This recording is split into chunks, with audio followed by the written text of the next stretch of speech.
Video বলতেছে। আচ্ছা, ছাদের বাগান বিষয়ে আপনাদের কোনো মতামত আছে বলেন? না স্যার, আপনার ছাদের বাগান বিষয়ে মতামত হচ্ছে যে যেটা ঠান্ডার সময় হয় না এটা লাগাইলেন কেন?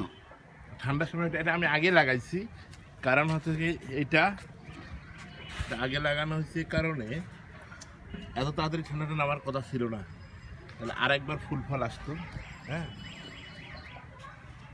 আরেকবার ফুল ফল আসতো। আরেকটা গেল কই? স্যার এদিকে আছে,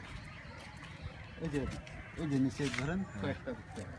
বেশ, তো এইটা এটা স্পেশালি এটা ছিল যে ঠান্ডা এত তাড়াতাড়ি নামবে, কুয়াশা এরকম চিন্তা ছিল না, কারণ যে আরও মানে 15-20 দিন পর নামবে। তাহলে তো স্যার এটা করে আমাদের লস।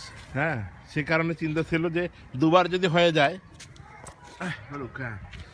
দুবার যদি আমাদের এই ফলনটা চলে আসে, জি। তাহলে আমাদের মানে আশাব্যঞ্জকভাবে এটা লাভবান হওয়ার কথা ছিল।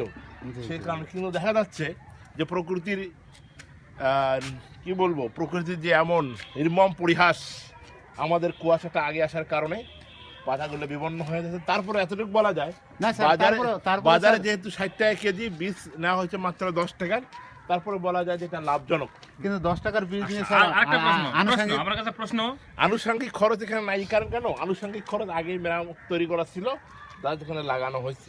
তারপরে তো স্যার 10 টাকার পরে পরবর্তীতে আরো একটা মিনিমাম খরচা আছে, সেটাও তো 10 টাকা ধরা যায়। তবে আরেকটা আবার ছিল- সময়ের ব্যবধানে স্যার যেটুকু আসছে ফলন আরো তো আসা তবে দরকার ছিল। আরেকটা স্টপ করে কিভাবে? স্টপ, এটা স্টপ।